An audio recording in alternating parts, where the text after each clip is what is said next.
The letter came 8 months after I buried my father, and I almost lost it in a stack of grocery flyers and overdue notices. It was from a law office in Fairbanks, Alaska. I had never been to Alaska. I didn't know anyone there. But the name inside stopped me cold in my own kitchen. Gilman Vane, my uncle, my father's older brother. A man I had met exactly twice in my life, both times before I was 10, before whatever broke between him and my dad broke for good. The letter said he was dead. Exposure, it said. An accident in the backcountry. And it said he had left me everything. I need you to understand who I was when I read that. 34 years old, broke in the specific, grinding way that follows you into your sleep. A washed-out wildland firefighter with a bad knee and a work history that read like a list of places I'd left. No husband, no kids, no one who'd notice if I didn't come home. The kind of alone you stop admitting to people because it makes them uncomfortable. And my father. We never made our peace. He died with the phone unanswered between us, the way men in my family seem to prefer it quiet, unfinished, both of us too proud to be the first to break. I had spent 8 months learning that grief doesn't close when the conversation never gets to happen. So when I saw my uncle's name, the part of me that should have felt nothing felt something instead. Because Gil was the last living door back to my father. The last person who had known him as a boy, who might hold the piece of him I never got. 2 funerals now. One I attended, and one I'd missed entirely. And both of them men I'd loved badly and too late. I read the letter 3 times. I told myself I was deciding whether to call. I'd already decided. I just didn't know yet what I was saying yes to, or what it would cost me. There was a second envelope clipped behind the first, smaller, with my name written on it, in a hand I didn't recognize, but somehow trusted on sight. The lawyer's instructions said to open it alone. I waited until that night, when the apartment was dark, except for the lamp over the table, and the refrigerator was the only thing making noise. I slid it open with a butter knife. Inside was a photograph and a note. The photograph was old, the colors gone soft and orange the way they do. 2 young men stood in front of a low timber cabin with a river behind them, and mountains behind that. The kind of mountains that don't have names because there's no one around to name them. One of the men was unmistakably Gil tall, lean, squinting into the sun with a half smile, like he knew something the camera didn't. The other man was my father, young, maybe 25, younger than I'd ever seen him, younger than I was now. He wasn't smiling. He was looking at the river. I sat with that picture for a long time. My father had told me, the few times he talked about it at all, that he'd been up north once. He said it the way you mention a surgery you don't want to discuss. I never knew there was a cabin. I never knew there was a river. I never knew the 2 of them had stood shoulder to shoulder somewhere, this beautiful and this empty, both of them whole and young, and not yet whatever they became. The note was short, the same handwriting as my name on the envelope. If you've got nowhere left to be, come north. Bring nothing you'd miss. Read the rules before you decide. G. I turned it over. Nothing on the back, no rules enclosed, just that, read the rules before you decide, as if the rules were a thing he assumed I'd be handed. as if deciding and reading were two halves of the same act. Bring nothing you'd miss. I remember thinking it was a strange thing to write to a woman who, at that point, had nothing left worth missing. I picked up my phone and called the number on the lawyer's letterhead. It rang 4 times. A man answered, and it wasn't a lawyer. It was a voice like gravel and wind, older, careful. "This is Halloran," he said. "You'd be Gil's niece." He didn't ask how I'd gotten the number. He seemed to already know who I was and why I was calling, which should have unsettled me more than it did. "I flew supplies to your uncle for 30 years, Halloran said, "out of a strip near Bettles, once a week, weather allowing. There's no road to where he was. There's no road to where you'd be going. You understand that part?" "I understand there's no road," I said. "I don't understand what I'm inheriting." "The Tanakh River Ranger Station," he said, "and whatever's in it. And a stipend that's better than it has any right to be, because nobody else will take it." A pause, and under the pause, I could hear weather somewhere on his end, a building creaking in wind. But you don't just inherit it like a house. There's a condition. You live there, and you keep the post through freeze-up. That's about 3 months, give or take what the season does. You make it to freeze-up. The place and the money are yours. Clear. You leave before, you get nothing. And that's in the will. Black and white. 3 months at the edge of the world, for more money than I'd seen in years. The math wasn't hard. The math was almost insulting in how easy it was for a woman with my bank balance. "Why 3 months?" I asked. "Why freeze up, specifically?" The weather filled his silence again. "Because that's when the job is hardest," he finally said. "That's when somebody needs to be there." Then, quieter, almost to himself, "Gil hoped it'd be you. He talked about you. Said his brother had a kid who didn't quit on things. I told him you'd never come. He said you would, when there was nothing left to stay for." I didn't answer that, because it was true, and because a dead man I'd met twice had apparently read the shape of my whole life from 1,000 miles away. "What's the job?" I asked. "What do I actually do up there?" "There's rules," Halloran said. 6 of them. You'll get them when you land, not before." I should have asked more questions. Instead, I hung up and called the only 2 people in my family still willing to pick up for a vein. My Aunt Carol, my father's cousin, laughed when I told her. Not a kind laugh. "Gil? God, they actually found him." When I asked what she meant, she said Gil had always been not right, that he'd gone up to Alaska in his 20s and come back wrong, then gone up again and never really come back at all. "Your grandmother used to say the cold got into him," she said. "He'd call sometimes, middle of the night, going on about counts and lights and how somebody had to stay. We stopped answering. The second call was to my father's youngest sister, Deb, who was gentler about it, but no less uneasy. She told me something Carol hadn't.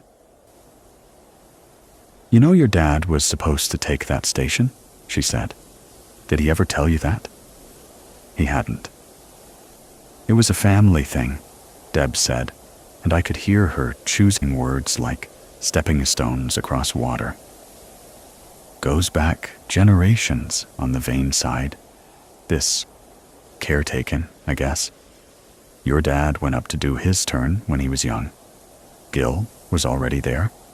And your dad came home after a few weeks and swore he'd never set foot up there again. And he wouldn't say why. And he and Gil didn't speak for 30 years.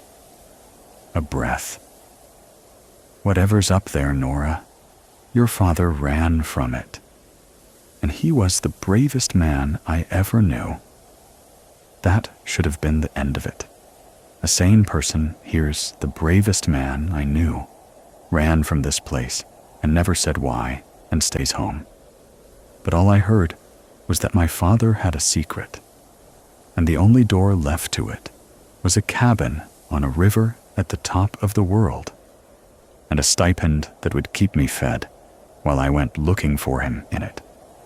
I called Halloran back the next morning and told him I was coming. He gave me a date and a list. The list was practical wool, not cotton, good boots already broken in, a headlamp with spare batteries, my own knife. At the bottom, he'd written, "Pack light. You can't bring much in the plane, and you can't bring much out of that place either." I packed the way the note had told me. Nothing I'd miss. It turned out to be easy. When I laid my life out on the bed to choose from it, almost none of it had weight. A duffel of clothes, the knife, the boots. And then there was the watch. It was my father's field watch, an old wind-up thing with a scratched face and a leather band gone dark with the oil of his wrist. It was the one object of his I'd kept. I'd carried it through 4 moves and 2 breakups and a year I don't like to talk about. And it was the only thing on that bed that meant anything at all. Bring nothing you'd miss. I held it for a while. I told myself the rule, if it even was a rule, was about practicality, about not losing valuables in the bush. I told myself a watch was a tool, not a treasure. I told myself my father would have wanted it to go back north, to the place he'd run from, like closing a loop. I packed it. I wound it, set it to my own time, and zipped it into the inside pocket of my coat where I could feel it against my chest. I'll come back to the watch. I want you to remember it now, the way I should have listened to it then. Of every mistake I made at the Tanakh station, and I made all of them, bringing the one thing I couldn't stand to lose was the first, and it was the one the place had been waiting for. 2 days later, I flew to Fairbanks, then north in a smaller plane to a gravel strip with one building. And a man with a face like weathered cedar was leaning against a float plane with his arms crossed, watching me come. Halloran was older than his voice, which is saying something. 70, maybe, with hands that had clearly done 40 years of the same hard work, and a way of looking at you that took inventory without apology. He looked at my boots first, then my duffel, then my face. "Light packer?" he said. "Good."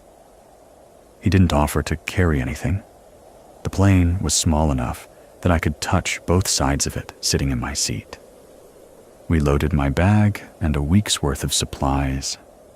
Fuel, flour, batteries, a crate of things I didn't look at.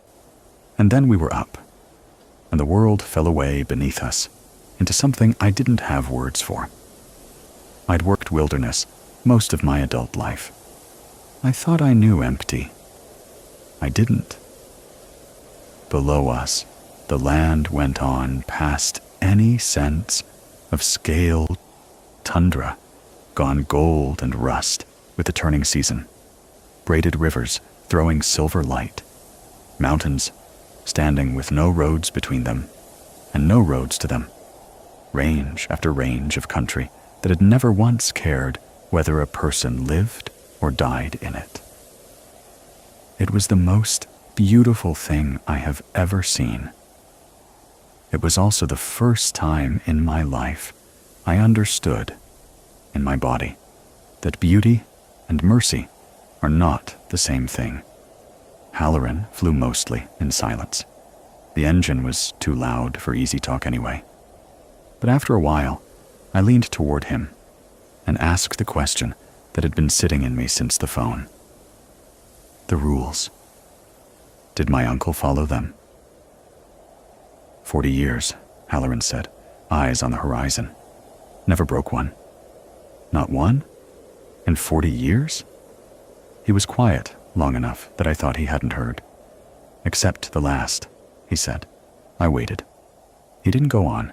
The land got emptier the farther we flew, the trees thinning, the rivers widening, and I understood that whatever question I'd just asked, the answer was somewhere down there in all that silence, and I was flying straight into it. The river came up under us like a thrown ribbon, wide and slow and steel-colored, and Halloran banked the plane and dropped us toward it. And that's when I saw the station. It sat on the near bank, where the river made a long bend, a cluster of low timber buildings, weathered to the gray of old bone. A main cabin, bigger than I'd expected. A generator shed. A small structure I'd later learn was a sauna. A dock running out into the current. Behind it all, the forest, and behind the forest, the mountains, and over everything a sky so big it made the buildings look like something a child had set down and forgotten. We landed on the water. I'd never landed on water. The floats kissed the river and then bit it, and we slowed and taxied toward the dock, and the engine cut. And for the first time in hours, there was no sound at all, except the lap of the current against the floats and the wind moving through the spruce. Halloran tied us off, and I stepped onto the dock and got my first close look at the place that was now mine. And the first thing I noticed, the thing that stuck in me before anything else, was how the station was built. The walls were thick, heavy timber, chinked tight, the kind of construction you do against more than weather. The windows had shutters, real ones, hinged and barred. And when I followed Halloran inside, I saw that every door, the front, the back, the door down to what turned out to be a root cellar under a hatch in the floor, had a heavy iron bolt mounted on the inside. You don't build a fire watch station like a place expecting a siege. You don't put bolts on the inside of a cellar hatch to keep bears out. Bears don't open hatches. Why is it built like this? I asked. You'll get the rules tonight, Halloran said, and set down a crate. They explain it better than I can. Something moved on the porch. A dog, a big one, a gray and black sled dog, thick through the chest, with pale eyes that found me and held me with a flat, assessing wariness that was almost human. He didn't bark. He didn't wag. He stood in the doorway and looked at me like I was a problem he hadn't decided how to solve. That's Smoke, Halloran said. He was Gil's. He stays with the station, stays with whoever keeps it. He crouched, and the dog went to him, leaned into him. And for a second, the wariness dropped, and I saw the grief in the animal, plain as anything.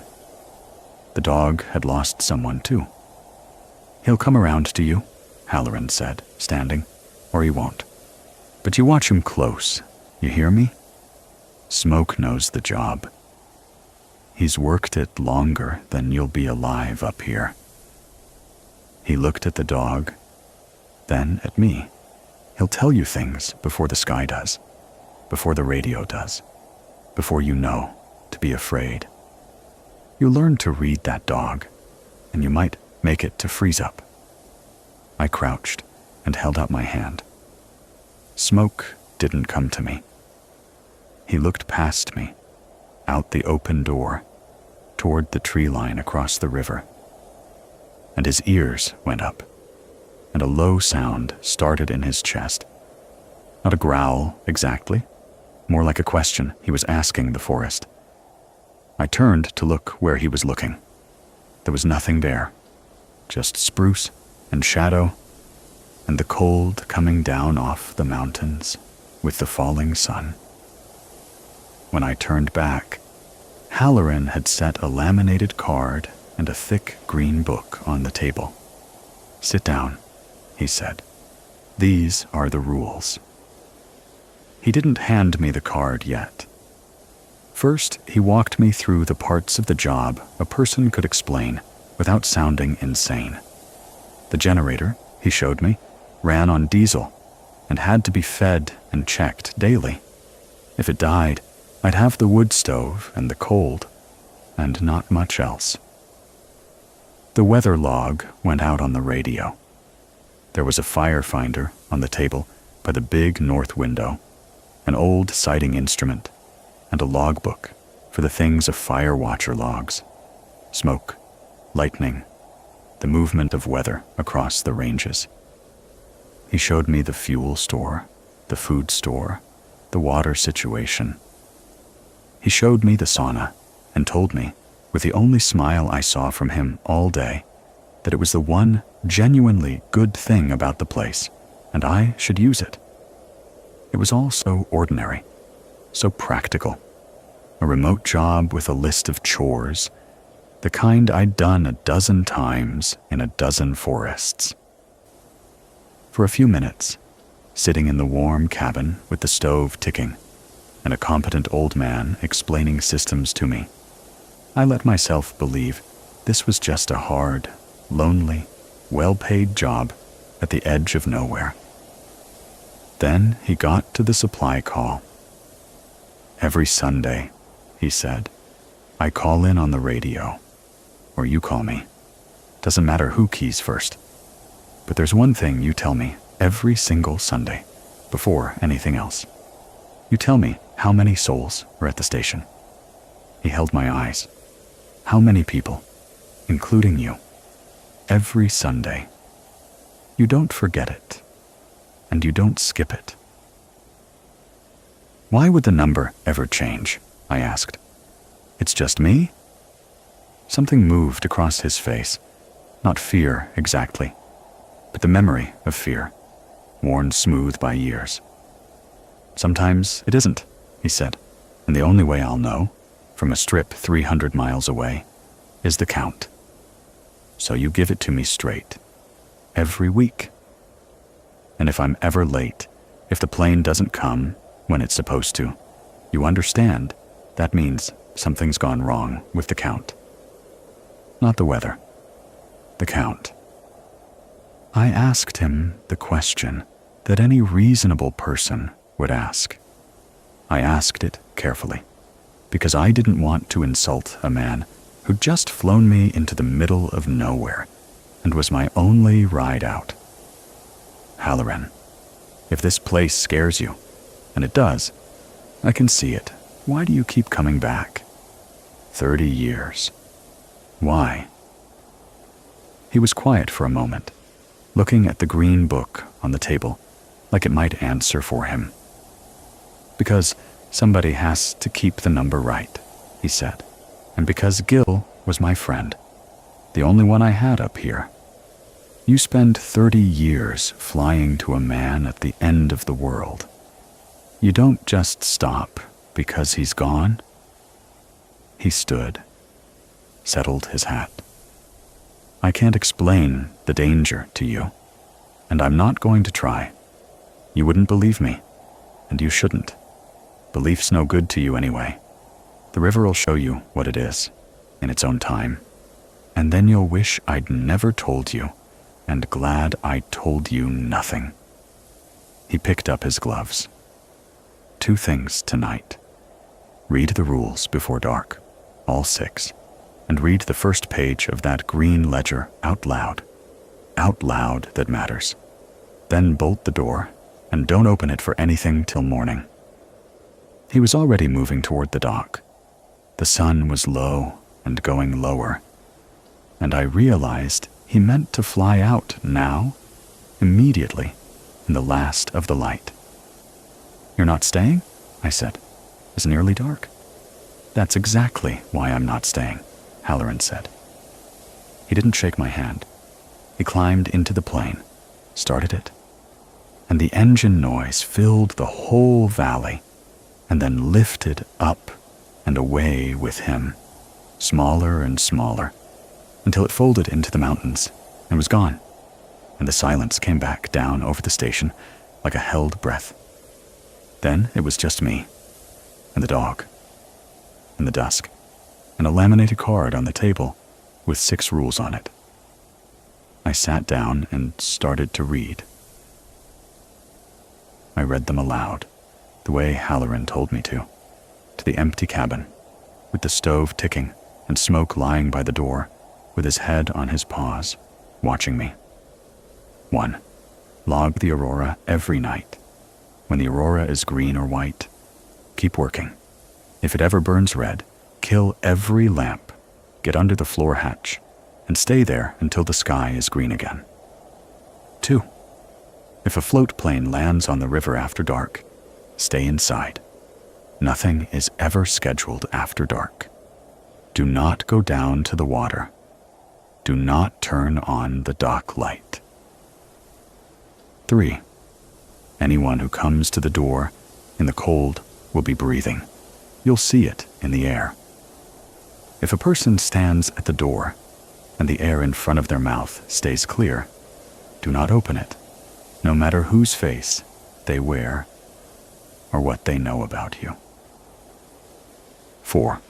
Smoke eats inside at dusk every night. If Smoke won't come in, you don't go out. Whatever the dog won't walk toward, you walk away from. 5.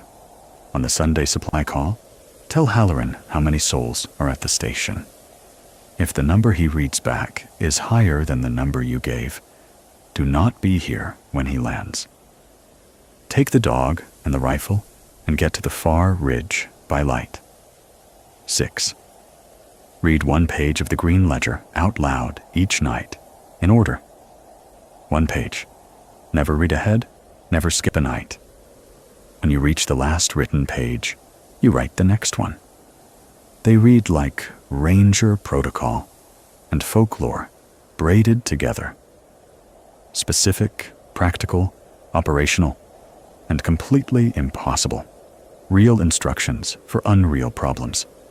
Kill every lamp, no matter whose face they wear. Don't be here when he lands. And at the bottom, below the typed rules, in pen, in the same hand from the envelope and the note. Keep all 6. I'm sorry I couldn't. Gee, I read them all twice, but I kept stopping at the 3rd one.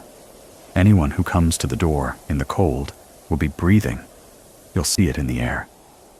If a person stands at the door and the air in front of their mouth stays clear, do not open it, no matter whose face they wear or what they know about you. I sat with that one a long time, in the lamplight, with the cold pressing against the windows and the dog watching me, no matter whose face they wear, not whoever it is, not any stranger, whose face they wear.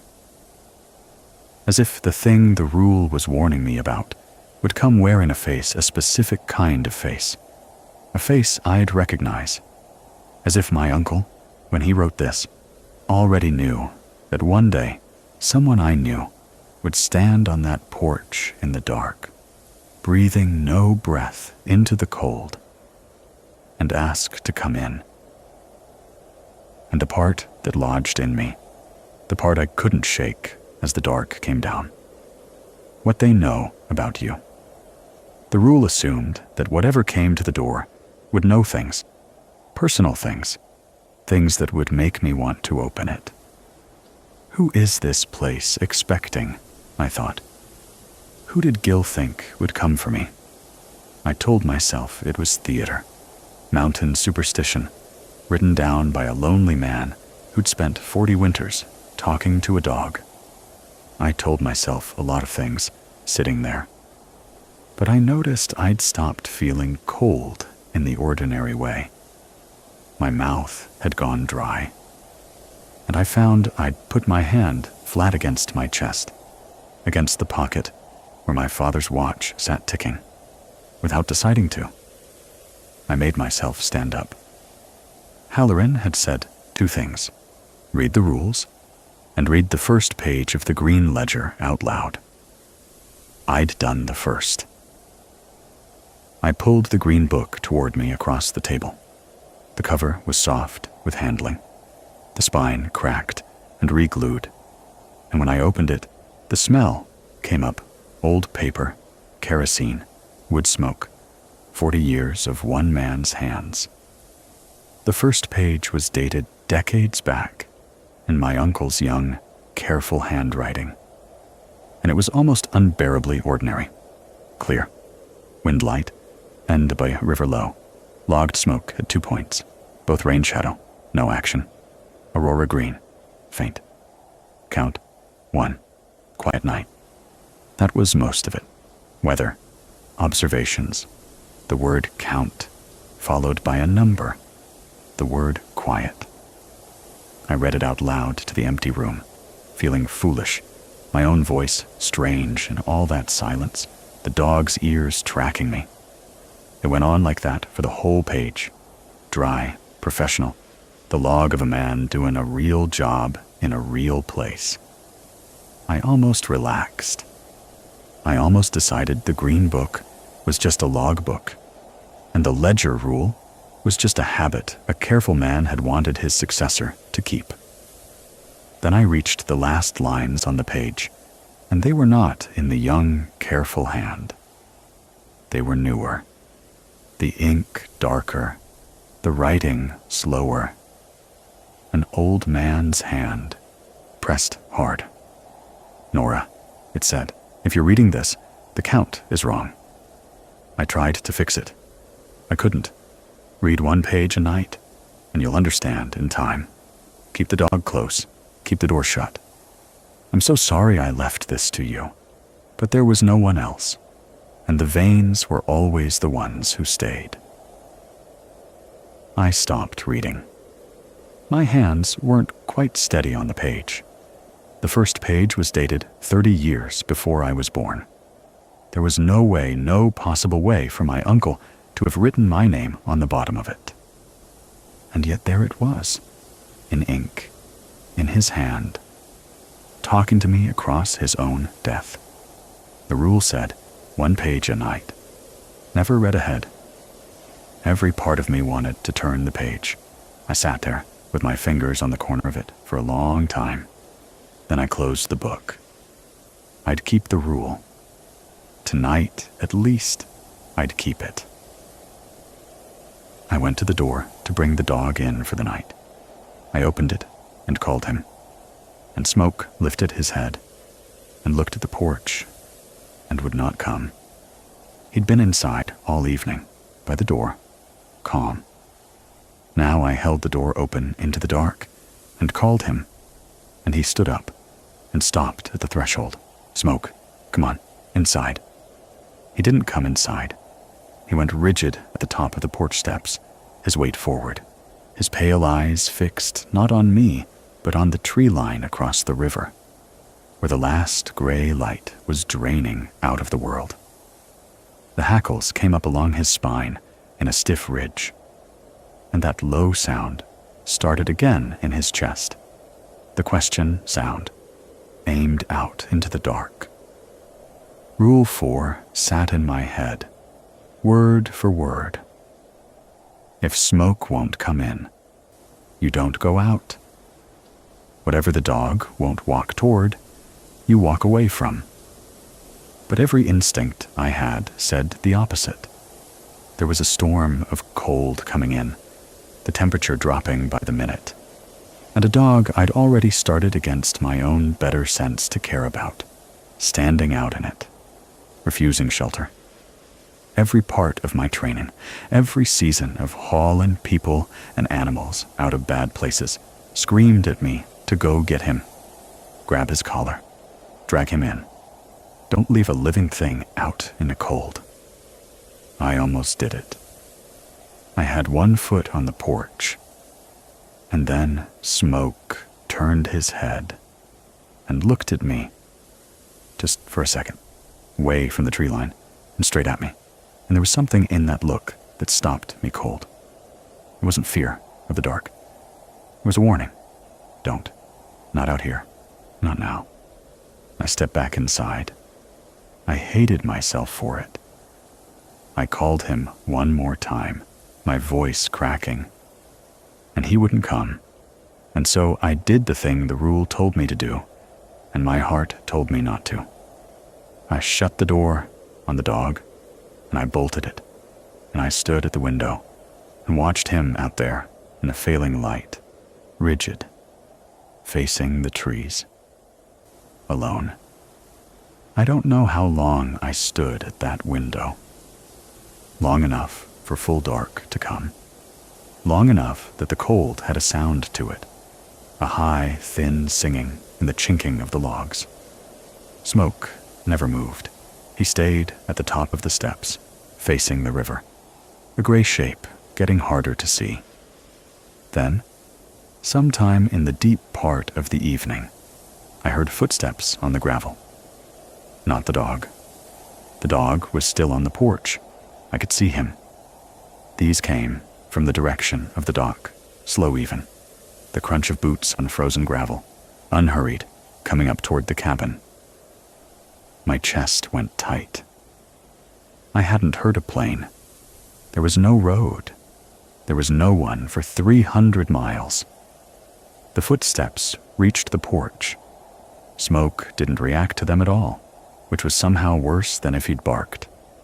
He just kept staring at the trees, as if whatever was climbing my steps wasn't worth his attention. As if the real danger was still out there in the dark, and this thing at the door was only its errand. A knock, 3 times, polite. I went to the window beside the door, not the door itself, and I looked. A man stood on my porch, middle-aged, ordinary, in a Park Service coat, like the ones hanging in the back room. He looked cold and tired and entirely human. He saw me at the window, and his face did something relieved and kind.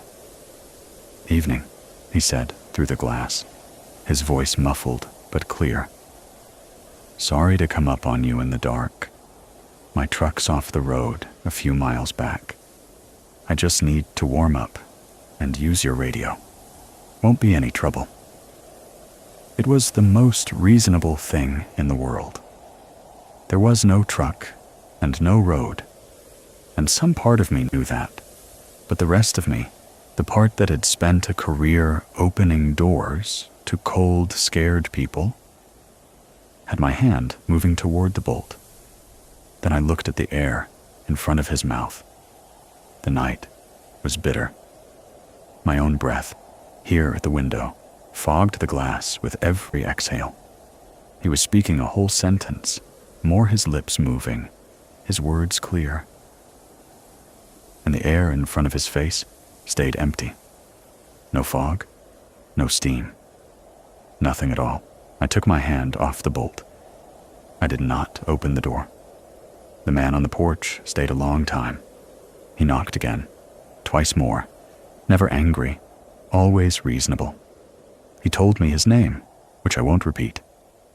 He told me he knew Gil, that Gil would have let him in, that it was awful cold, and he only needed a minute. Once, near the end, he said something that closed my throat. He said, "Your father would have opened the door, Norah." And I had never told a soul up here my father's name, or that I had one. I stayed away from the door. I kept the bolt thrown. Eventually, near what my father's watch said was 3 in the morning, the footsteps went back down toward the dock and didn't come back. At first light, Smoke finally came to the door on his own, and I let him in, and he ate like nothing had happened and slept by the stove. When I went out, there were no truck tracks on any road because there was no road. That morning's ledger page, I read it after. Hands not steady described a visitor, decades ago, a man in the cold, no breath, who knew things he shouldn't. Gil had written, "Did not open the door. They always know something true. That's the hook. Don't take the hook." The week went on. I learned the generator, the logs, the long, quiet days that were almost beautiful. I started to think the first night was the worst of it. Then Sunday came, and the supply call, and Halloran's voice on the radio, asking the one question he always asked first. "Tanakh, this is Halloran. Give me your count." "1 soul," I said. "Just me." The radio hissed. A long pause. Too long. Then, "Copy, Tanakh. 2 souls. I'll be out Tuesday, weather allowing." 2. He'd read it back as 2. I keyed the mic. My voice came out wrong, too high. "Halloran," I said, "1. There's 1. There's only me here." The hiss again. When he came back, his voice had changed completely. The gruffness was gone. What was left underneath was old and tired and afraid. "I heard you say 1, he said, "but the count came back 2. You understand what the rule says." I understood.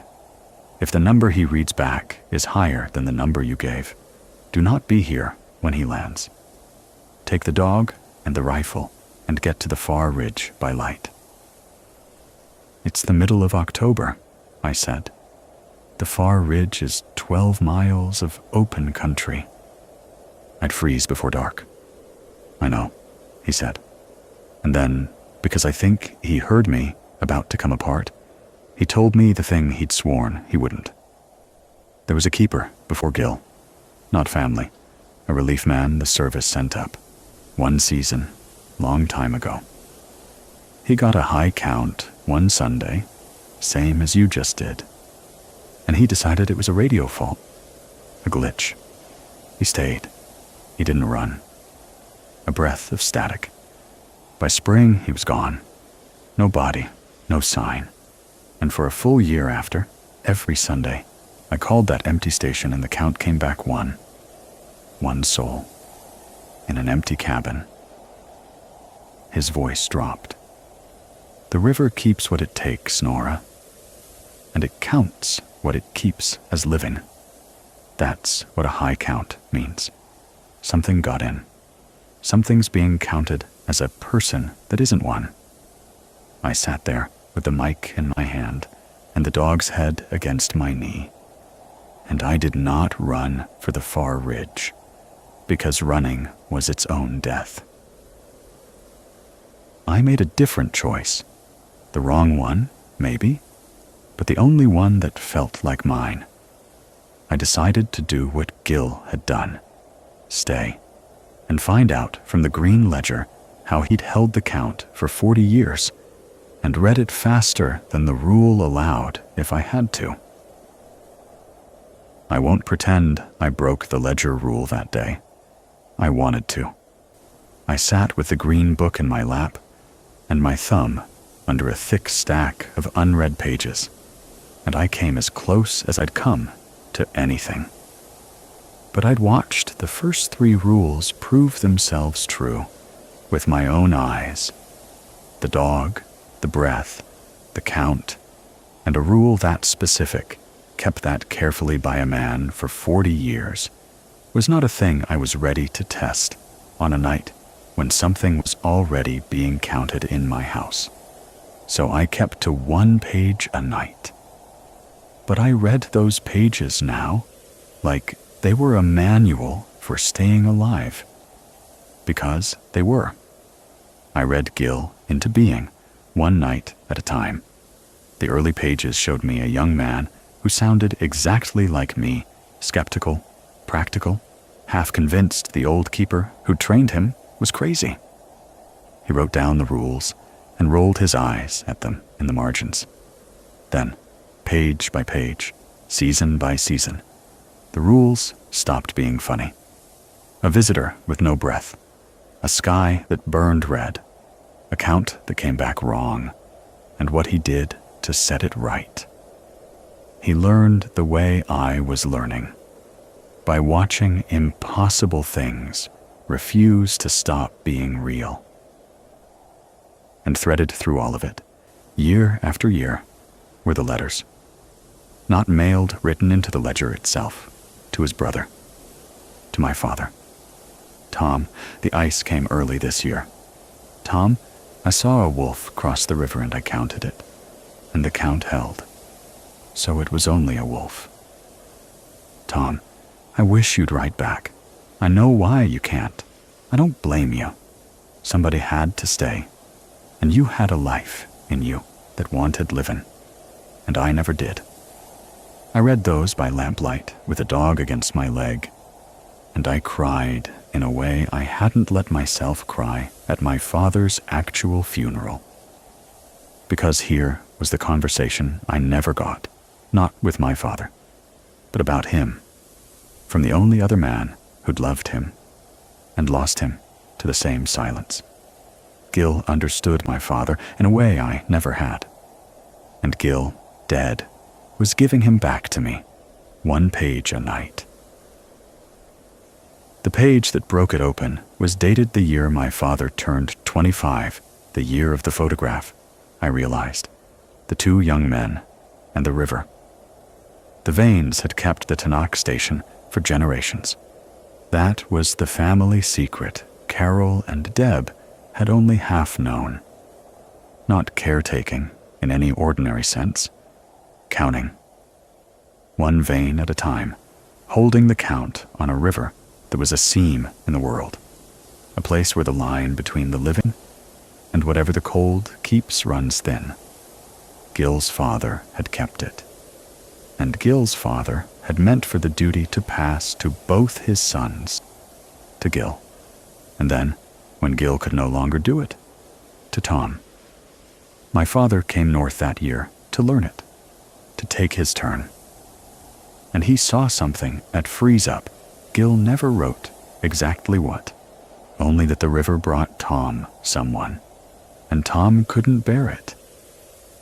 And my father got on the next plane Halloran flew, and he never came back, and he never spoke to his brother again, not out of cowardice, out of the opposite, because he had a daughter coming, a life that wanted living, and he chose us over the river, and he carried the guilt of leaving Gil alone for the rest of his days. That was the distance I'd felt in him my whole childhood. That was the unanswered phone. My father wasn't cold. My father was a man who'd run from the end of the world to give me a normal one, and never forgiven himself for who he'd left behind to do it. I closed the ledger. I understood my father now, completely, for the first time, 8 months too late. And I understood something else, with the dog warm against my leg, and the cabin creaking in the cold. If the duty passed down the vein line, Gil, then Tom, then me, there was no one else. There had never been anyone else. That night, the Aurora came out, and for the first time since I'd arrived, it wasn't green. There was a thread of red in it. I was at the north window when it started, logging the lights the way the rule said. They came up green at first, the ordinary miracle of them, curtains of pale green rippling over the mountains, and I had gotten almost used to that, almost able to call it beautiful. Then a vein opened in the green. Red. deep, arterial red, threading through the curtains and spreading. And even from inside the cabin, I felt the wrongness of it. A color that didn't belong in a sky. A color the body reads as a wound. If it ever burns red, kill every lamp, get under the floor hatch, and stay there until the sky is green again. Part of me, the part that had spent a career being the calm one, wanted to stand at the window and watch, to log it, to be a professional about a light in the sky. A color can't hurt you. That's what daylight logic says. But I'd stopped trusting daylight logic. I went around the cabin and killed every lamp, one by one, until the only light was the red one bleeding through the windows, washing the room in something that looked like the inside of a closed eye. I lifted the floor hatch. The cold breath of the root cellar came up at me, earth and stone. And Smoke, who'd refused the door that first night, who fought every instinct to come inside. Smoke went down into that black hole first, without hesitation, fast, like he'd been waiting his whole life for me to finally open it. He looked up at me from the dark, pale eyes catching the red, and waited. I climbed down after the dog and pulled the hatch shut over us, and the red light went away, and we were in the cold dark, under the floor of my dead uncle's cabin, and that was when I heard it. A sound came down through the floorboards, a sound I knew and could not possibly be hearing. An engine, a float plane, the drone of it coming in low over the valley, throttling back, and then the long hiss and bite of floats setting down on the river, on water that, last I'd seen, was already skinning over with the first ice. If a float plane lands on the river after dark, stay inside. Nothing is ever scheduled after dark. Do not go down to the water. Do not turn on the dock light. There was no plane that flew at night up here. Halloran flew in daylight, or not at all. He'd left the first evening rather than risk the dark. No one was scheduled. No one was coming. And yet I crouched in the root cellar with my hand on the dog's back and listened to a plane land on my river in the middle of the night, the engine winding down, and then go quiet. And then, across the frozen quiet, a voice carried up from the dock. It was warm. It was glad. It called out the way someone calls when they finally, after a long, hard trip, come home to a place they love. It called a name, not mine. It called my father's name. And then it called Gil's, in a voice that I knew, that I'd grown up hearing, a voice I had buried 8 months ago. It was my father's voice, down on the dock, calling for his brother, home at last. I pressed my hand over Smoke's muzzle, though he hadn't made a sound. I stayed in the dark. I did not go to the water. I did not light the dock. I stayed down there with my dead father's voice rising up through the floor, calling for the family that was waiting for him, and I bit down on my own hand to keep from answering, until the sky above us finally went green again. When I climbed out, the cabin was washed in ordinary green light, and the valley was silent, and there was no plane on the river. Of course, there was no plane. But there were footprints. I saw them in the gray of the morning when I finally made myself open the door. Boot prints, wet, crossing the frost from the direction of the dock, coming straight up toward the cabin. They climbed the porch steps. They stopped at the door. There were no prints leading away. None. They came up to my door and ended, as if whoever made them had simply stood there until morning, and then stopped existing, or hadn't left, but gone somewhere I couldn't follow. I looked out at the river. It had changed overnight.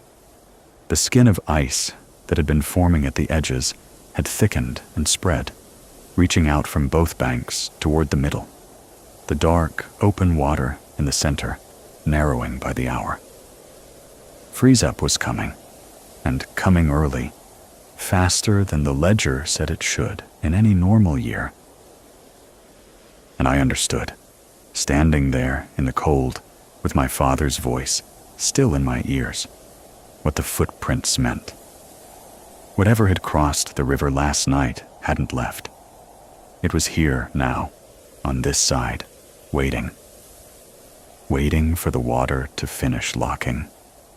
Because while the river ran open, it could only come by plain and by voice, only knock and call and tempt. But once the river froze solid, once the river froze, it could simply walk across, as many times as it liked, whenever it wanted. I went back inside, and I broke the ledger rule. I opened the green book, and I read ahead, all the way to the end, because I was out of nights to spare. The last 20 pages of the ledger were a different man than the one I'd been meeting night by night. The handwriting deteriorated. The entries got longer, more frightened, less like a log, and more like a man talking to himself in the dark to stay sane. And what they told me was this: the count had been running wrong for years. Not one bad Sunday. Years. Gil had been holding a count that was always, quietly, one too high. Ever since a freeze-up I'd already read about. And he'd come to understand, slowly and terribly, what that meant. The station could hold the line. It could keep the door shut, keep the count honest enough, keep the worst of it across the river. But it could never win. A keeper didn't defeat the thing in the river.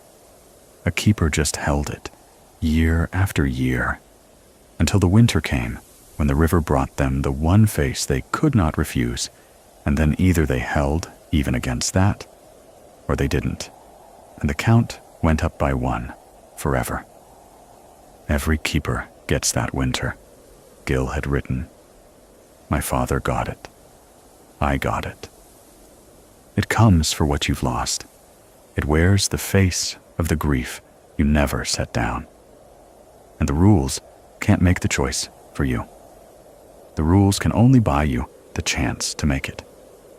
I turned the page with my heart going hard, because I already knew whose face the river had brought my uncle. I'd heard the voice on the dock. The river had brought Gil his brother. It had brought him my father. The last written page was dated late last fall, a year ago, the freeze-up that killed him. He wrote that the river had brought him Tom, that he'd stood at the window in the red light and seen his brother on the porch, young again, the way he'd been in the photograph, breathing no breath into the cold and asking gently, lovingly, the way only family can ask to be let in. Tom had said he was sorry. Tom had said they could fix it all now, the 30 years, the silence, everything. Tom had offered Gil the one thing 40 years alone had never given him, his brother back, and forgiveness, and an end to being the only one who stayed. I wanted to open the door, Gil wrote. God help me. I have never wanted anything the way I wanted to open that door. He knew everything. He knew the things only Tom could know. And the air in front of his mouth was empty. He didn't open the door. Instead, and this is the part I read 3 times, the part I'll carry the rest of my life. Instead of opening the door, Gil did the only thing that would keep the Count honest and keep the thing from coming for whoever inherited next. He went out to the river himself. He walked out onto the new ice in the dark, alone, to set the Count right with his own body, so that the door would stay shut for the one who came after him. For me. If you're reading this, Norah, then you're the one who came after. I'm sorry. I tried to make it so the river would be full and quiet for a long time before it came for you. Keep the door shut. Don't take the hook. And know that we stayed, all of us, so the ones we loved wouldn't have to. I closed the book, and the radio, dead and silent on the desk, crackled to life off schedule, and Halloran's voice came through, thin and urgent. Tanak, the river finishes freezing tonight. Whatever you're going to do it before dark. He couldn't come.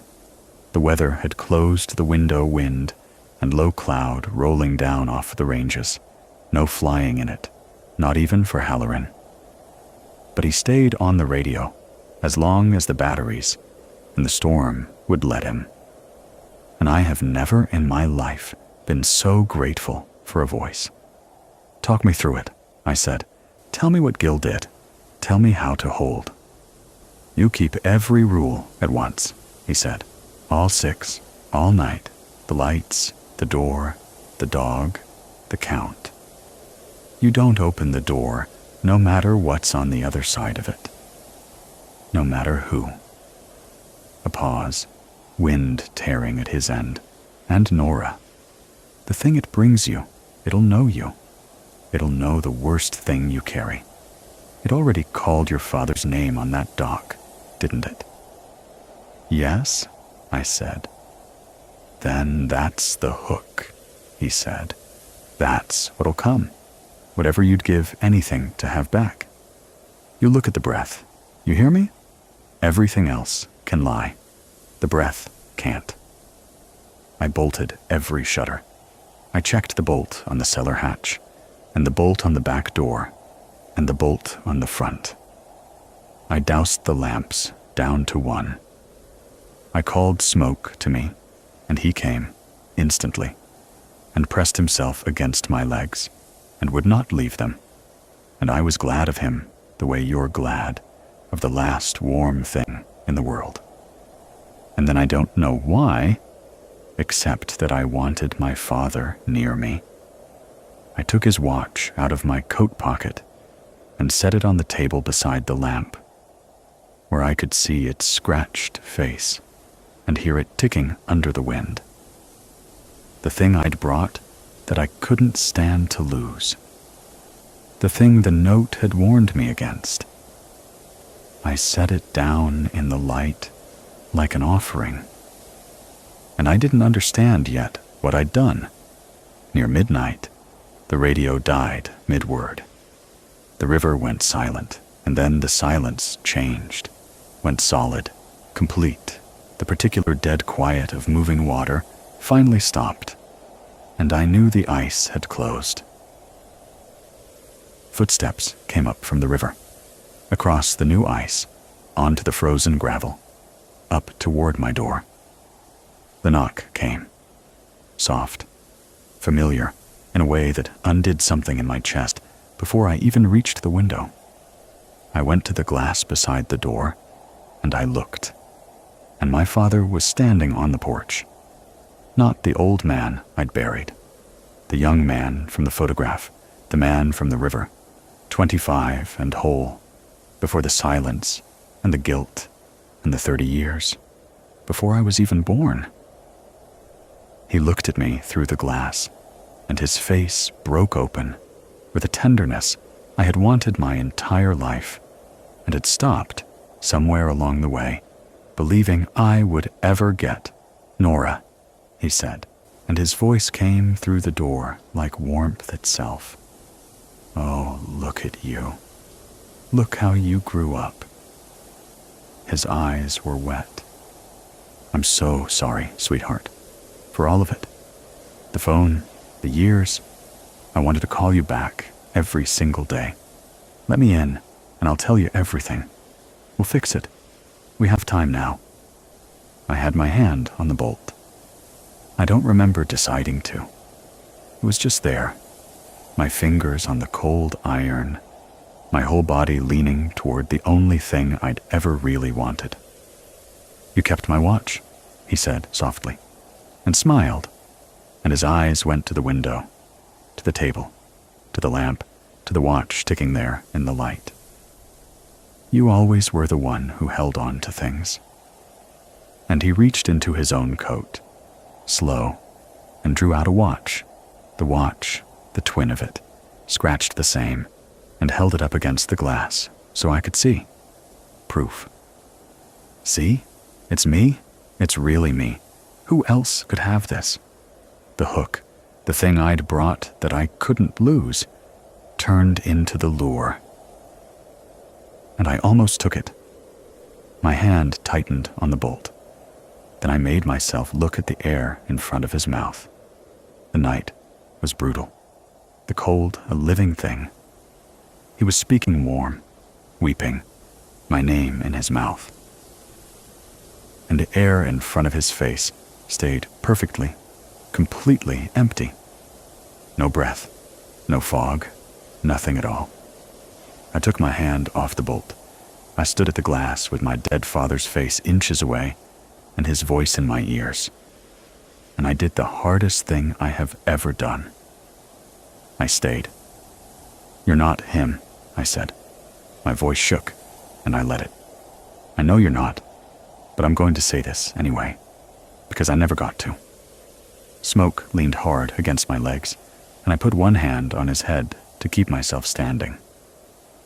Dad, I understand now. I know why you left this place. I know you ran so I'd get a life instead of a river.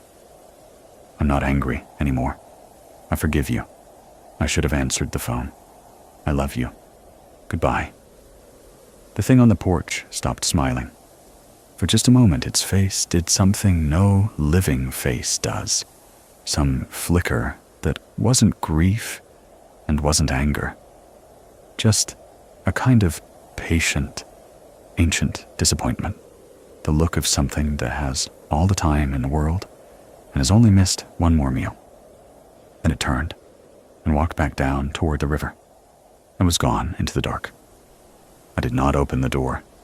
I stayed inside with the dog until the black windows went gray, and then gray went to the thin gold of an Arctic dawn, and the storm had blown itself out, and the river was a flat, white road of ice from bank to bank. When the light was full, I made myself check the one thing I was afraid to check.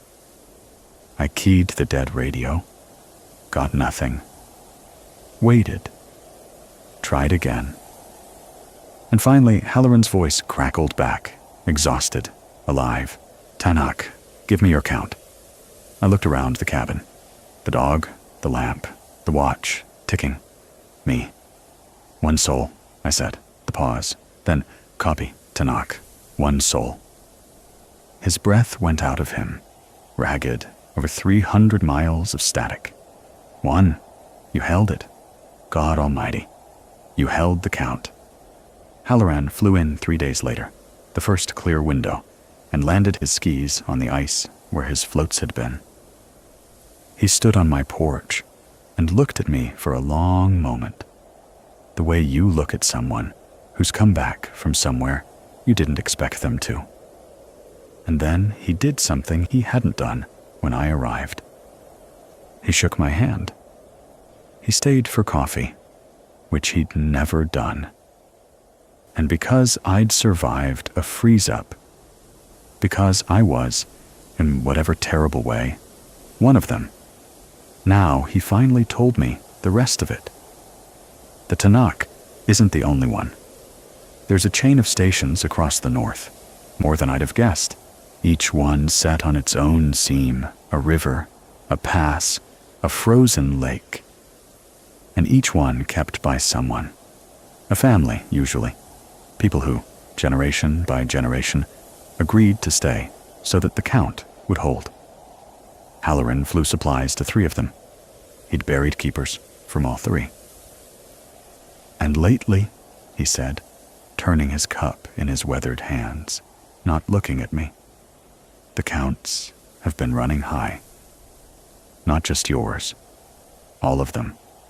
More than the keepers can always set right. Whatever crosses, it's crossing more often than it used to. The line's getting thin in a lot of places at once. He finally looked up. Gil knew. It's part of why he wanted family in here, and not some relief man who'd run. He thought it was coming to something. He didn't know what. Neither do I. I sat with that. The thing I'd held at my door for one night was one mouth of something with 100 mouths, all of them getting hungrier, all along the top of the world. So what happens now? I asked. Now, Halloran said, you decide whether you're staying. I thought about it for a long time after he flew out. I had what I'd come for. The place was mine. The money was mine. And I could sell what could be sold and walk out across the ice in spring and never look back. No one would blame me. My own father had done exactly that. And he was the bravest man any of us knew.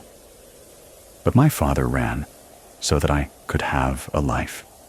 And the strange thing, the thing I can't fully explain to anyone who hasn't stood at that glass and looked at the empty air in front of a beloved face, is that holding the count one night didn't feel like a trap closing on me. It felt like the first thing in years that was unmistakably mine to do. Not a job I washed out of, not a family I lost, a door, an account, and a reason to be exactly where I was. So I stayed. Not because I was trapped, because I chose it, with my eyes open, knowing what it costs. I opened the green ledger to the first blank page after my uncle's last entry, and I uncapped his pen, and I kept the final rule. The one I understand now was never about reading at all. When you reach the last written page, you write the next one. So I wrote. The date, the weather, the river, frozen and quiet. And at the bottom, the count. Outside, the Aurora came up over the white river, green and clean, no red in it. Smoke slept by the stove with his paws twitching at some dream. My father's watch ticked on the table in the lamplight, and I let it stay there now, because I wasn't afraid of what I'd lose anymore. I keep the count. One soul, holding, for as long as I can hold it. And somewhere north of me, all along the top of the world, the rivers go on rising, and other lamps stay lit in other windows, kept by other people who stayed. I wonder, some nights, whose name I'll write at the bottom of the last page. Who'll come after me, when it's my turn to walk out onto the ice. I hope it's someone who didn't quit on things. I hope they read the rules before they decide.